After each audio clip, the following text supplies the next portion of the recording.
Hello everyone, this is American Idioms Part 95. This is the 95th video in my American Idioms series, and like the others, I'll present 5 idioms to you numbered 471 to 475. But first, I'll give you a chance to guess their meanings.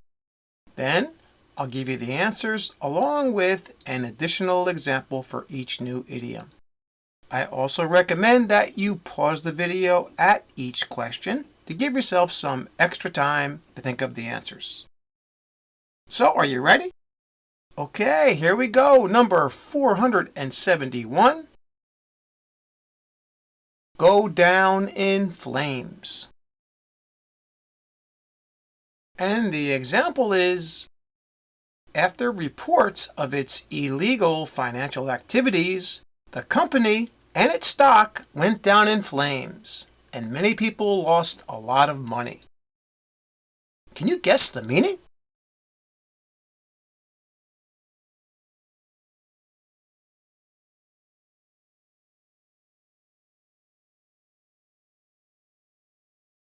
And the answer here is C, to fail at something spectacularly.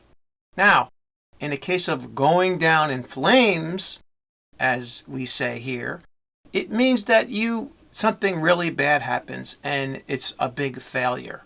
Like in our example, there were reports about how this company made or was involved with illegal financial activities. So, what happened?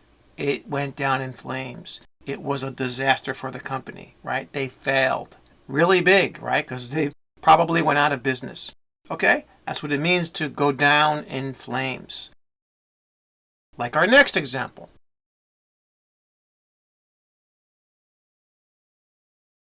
After a major battle began on their borders, peace talks between the two countries went down in flames. Okay, so these peace talks went down in flames, or they were a disaster, a big disaster, because they didn't stop the war, it seems like. Went down in flames because of the major battle, right? They didn't keep the peace for some reason. So it was a disaster. Their peace talks went down in flames. All right, and now for number 472. To add insult to injury. And the example is, I was late for school this morning, and to add insult to injury, I forgot to bring my homework assignment, which was still on my home computer. Can you guess the meaning?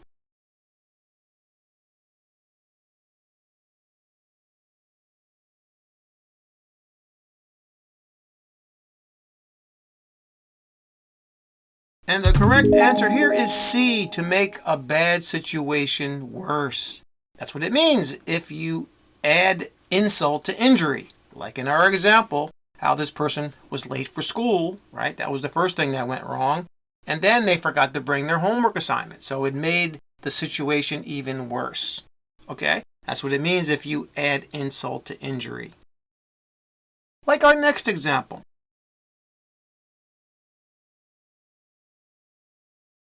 We lost an important game last night. And to add insult to injury, our star player was hurt really bad and will be out for the rest of the season. All right, so not only did this team lose an important game, they also lost their star player, right? To add insult to injury, to make things worse. All right, that's how it's used. And now for number 473. To cut someone some slack. And the example is, I was an hour late for work this morning, but my boss cut me some slack because my car wouldn't start. Can you guess the meaning?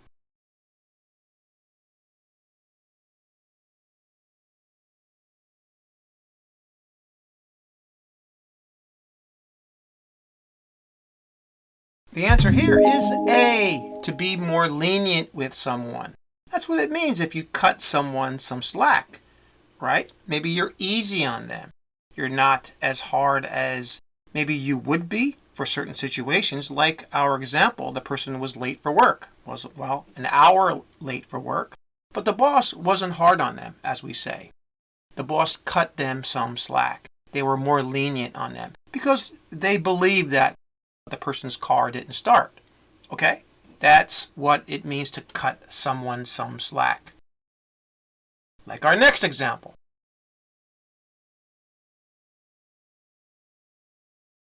I want to buy my sister's old car, but she wants too much money for it. I can't afford it right now, so I hope that she can cut me some slack on the price. In this example, the person hopes that his sister will cut him some slack or be lenient about the price, right? Maybe to ease up, we say.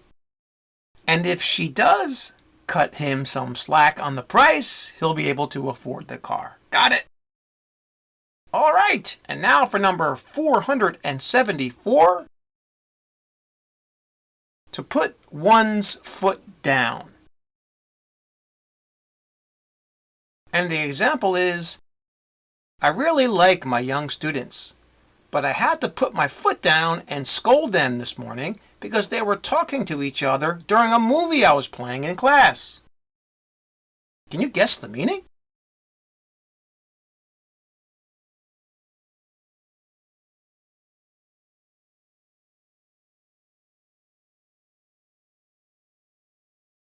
And the answer here is A, to indicate that one is inflexible in one's position.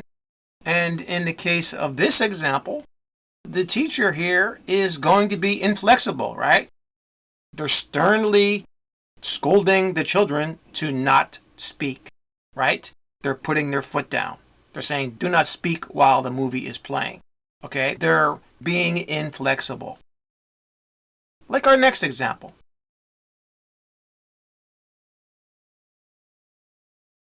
My daughter really wanted a cat, but I had to put my foot down and refuse her request because our apartment is too small for a pet.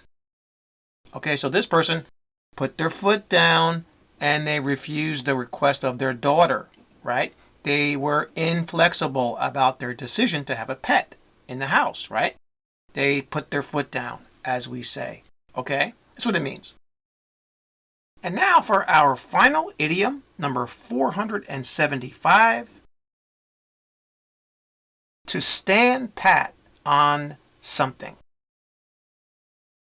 And the example is, even though many people dislike the governor's tax policies, he has stood pat on them. Can you guess the meaning?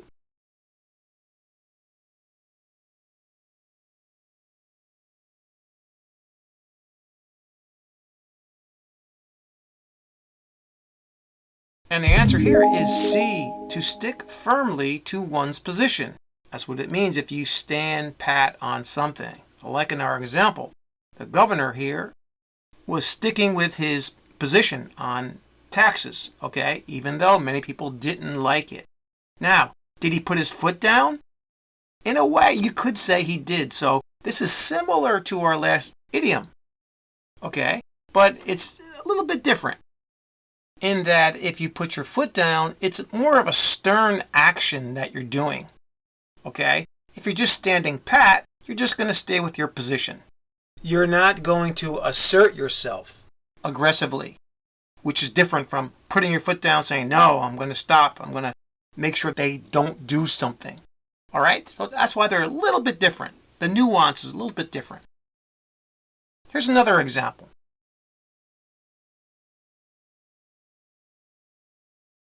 My boss is standing pat on his decision to fire my friend Don, even though I have been trying my best to save his job for him.